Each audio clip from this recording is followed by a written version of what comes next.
and I'm being joined right now by Hadi, who brings me some of this, who brings us, not me now, some of the updates on what you've been tracking on X. Definitely.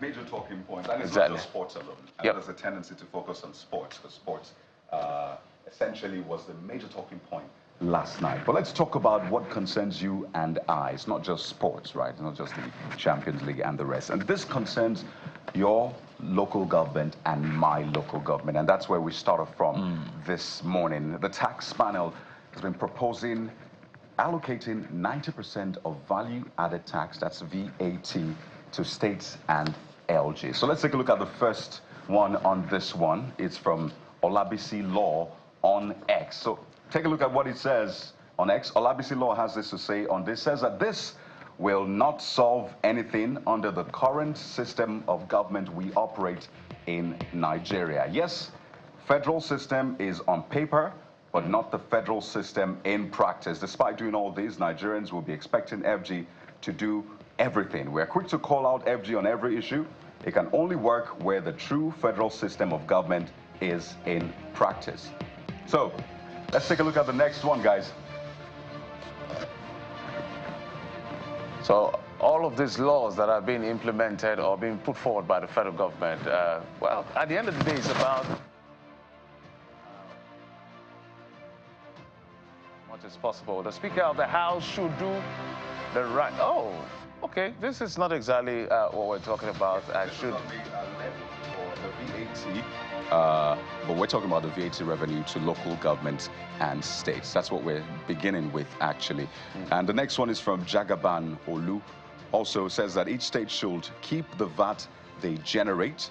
It cannot be right that states with high levels of corruption, low IGR, low enforcement of taxation, poor leadership since 1990 to 2024 are sharing VAT for more successful states that invested in fixing their state. So that's a conversation around that. But I understand that Nigerians want to hear about the cybersecurity levy. So maybe we'll get some of the posts you're having on X about cybersecurity. It seems to generate a lot of controversy about how this will be implemented. People are burdened by in their view, the many taxes they have to pay, whether it's subliminal or major, whatever form of taxes. Nigerians are actually burdened. So if we can get some of the first tweets on the cybersecurity issue. Particularly because the reps have stepped down a motion for suspension of the levy. And you see there from Taiwo J. It is a matter of an existing law. The best they can do is to call for a human-face implementation of the law or call for a total review or abrogation of the existing law. Wow. Well, this next user, Nature, says that it's medicine after death. Whatever happened to putting some faith in the lawmaker? Says sometimes I wonder what Nigerians are doing when such law is passed. It shouldn't have ever, or it shouldn't have ever called or passed through. I think that's the word you wanted to say. Passed through the House. Talk less of crying to suspend the implementation. It says there's no justification for such tax. Well, J Wealth, as you call yourself, but Ayola John Collar says they should look at the 2015 Act, which is actually the original Act. There's no where individuals was mentioned to pay CSL, that's cybersecurity law. Schedule of the Act listed the businesses who are to pay. Also, exceptions listed by the CBN need to be included in the Act so to avoid the lacuna. So there's an amendment. There's an original Act in 2015. There's an amendment. Perhaps is that amendment they are relying on to implement all of this. There you go. But that's not all. Today's a big day, actually, for the EFCC and former Minister of Aviation, Hadi Sirika. And the big day is in court, really. Thursday, that is May the 9th, is the day that the EFCC is set to arraign former Aviation Minister Hadi Sirika. And this user doesn't appear to need the courts to make a decision. James Meche believes that, well, he doesn't need to be arraigned, that some of the monies should be refunded, and then, come on.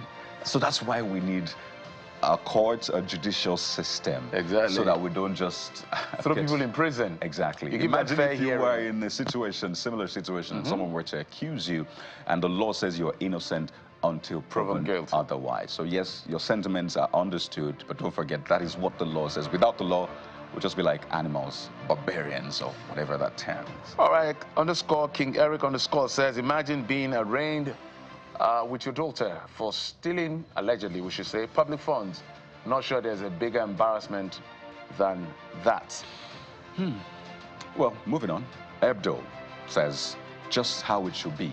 Goes on to say, oh, to be honest, if you mess with national resources, you should be dragged face flat, and status should not matter in this one. So I think it just points to that conversation we've always had about stronger institutions, not stronger individuals. So we'll wait and see how this plays out. Of course, stay with Channels Television. We're live at the court for you, give you bit by bit, stroke by stroke analysis of what goes in there. And Anu Help says, this is how a lot of individuals acquired wealth in Nigeria. Steal the people's commonwealth, rebrand, rinse, and repeat. Tomorrow, Nigerians will defend him as a legitimate guy who was smart and creative. I dislike our docility and forgetfulness. Remember, it's still an allegation, all right? But we'll move on to the issue of the PDP asking the APC to abolish any thoughts of impeaching the River State governor. You've seen the back and forth, what played out. If you follow the top stories and if you've been following the news, you'll see. So this is from Leo saying that they're obviously wasting their time. You can't fight a sitting governor. Okay, there's final one, and this one says that the House intending to impeach Governor Fubara is not even legitimate, this user believes, and goes on to say the APC government doesn't call their people to order. They will be able to control the fallout, and we need to reiterate that what we want is peace. And not just... We need to reiterate that as much as possible, which is going to form part of our conversation for today, because we know how these things are snowballing into something else. We don't want this music to change to a war song, because we're seeing the alignment and the grandstanding and the posturing and taking positions across lines that are very faulty when it comes to our national cohesion and unity, and we do not want it to get to that point. So whatever can be done to make these dials off and go off is absolutely important. But those are just the ones who've been tracking on X for you and to amplify your voice. We now switch gears to get into our very first conversation for today. Join us again. Stay with us.